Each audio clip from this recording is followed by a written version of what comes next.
เจ้าสบายดีแม่สบายดีเลยมื้อนี้ทีมงานสุดยอดสมุนไพรเจเฮิร์มเฮาก็ได้มีโอกาสได้ลงมาเยี่ยมยามลูกค้าอยู่ที่บ้านไร่กระทะเมืองอัศพังทองแขวงสวรรณเขตเฮาเนาะให้แม่แนะนำตัวเลยแม่ชื่อหยังชื่อแม่บ้างโดยก่อนแม่บ้างสิมากินสุดยอดสมุนไพรเจเฮิร์มนี่แม่บ้างเป็นอีหยังจังว่าจะกินเจ็บน้ำแข็งน้ำค้าเลยปวดอยู่เหงาคาพี่ลงมามึนแข็งมึนตีนแล้วก็กินมึนตีนมึนไปทั้งสองผากเลยบ่แม่มึนในนี่แต่กินเจ็บอยู่พี่เลยนี่แม่มีพยาธิเบาหวานบ่มีไปได้มาได้อยู่บ่โอ้แต่เก่าอย่างแต่หน้ามาหอดเซ่กระช่องเถื่อเช้าผัดมาว่านนี่โลบ่ได้เช้าจักเถื่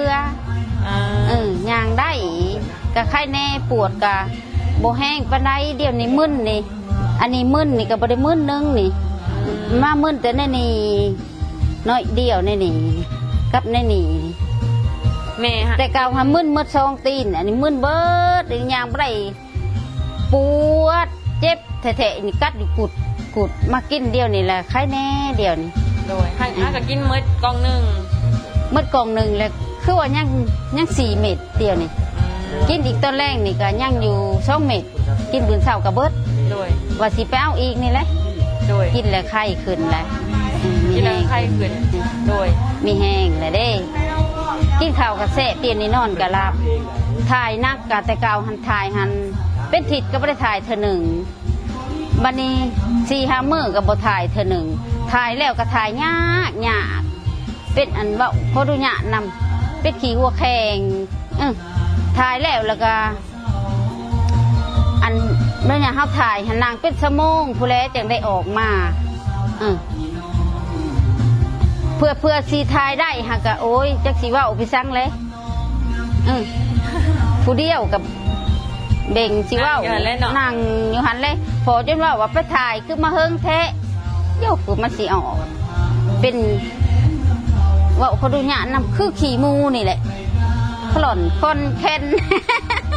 มันมากินเจเฮิร์บนี่มากินเจเฮิร์บนี่ถ่ายคู่มือตอนแรงมันแหละถ่ายอันนี้ก็ถ่ายเลยเด้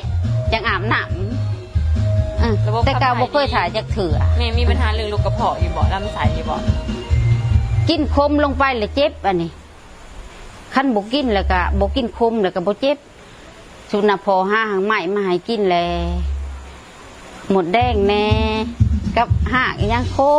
มพอเขียวลงไปได้จอก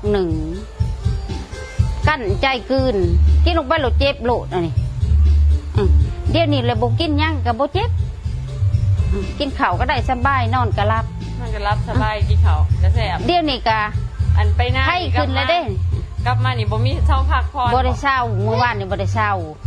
ย่างลองเบิ่งวานนี่แต่เก่าทำบ่ได้ย่างมากอะพอทาเล่นนะเซ่ค่ะเช้าเมื่อยมาหอดทางลวงเช้าอีกเธอหนึ่งอันนี้ก็ไข้ขึ้นเลยแห้งถือว่าเก่าก็งานกับเมื่อยก็อันนี้ก็ง่มเบิ่งก็จะเพียงเลยเด้แต่เก่าสิว่ายังเขาว่าโอ้ยหนกนี่เอาไปถิ่มแล้วแหละปีนี้ก็จะเอาไปถิ่มเลยว่าอันได้อันเมียบ่าวอันจมไม้เห็นว่าโอ้ยกูคิดว่ามันสิบ่เป็นคนปั้นนี่ดอกก็ได้ยินอยู่เขาว่ามาแต่เฮิงอยู่หักบ่ได้กินเลยคันพอบ่คุ้มมะลิก็บ่ไปเอามากินโดยก็คิดว่าเขาจะโฆษณาเนาะบ่คิดว่ามันสิดีเขาโฆษณาในวิทยุก็คือว่าสิดีแท้ๆอีหยังก็กินมาหมดเลยอยากให้แม่นี่ฝากเทิงผู้ที่บ่ได้กินนะแม่ให้ผู้ที่เป็นพยาธิคือแม่นะมากินให้แม่บอกไผสิเป็นคือแม่นี่อันเลยมากินโลดแม่นี่ดีขึ้นแล้วมีแห้งขึ้นแล้วกินแล้วกล่อง1กล่องที่2ก็สิไปเอามาอีกสิกินจนเศร้าจนดีผู้แลเจ้านี่ก็คือประสบการณ์จริงเนาะจากแม่นางนางบ้างแม่นางบ้างเนาะที่บ้านไรกระถางเมืองจำพรเฮาสิรบกวนแม่จะซ้ำนี่นะเจ้าเนาะสบายดี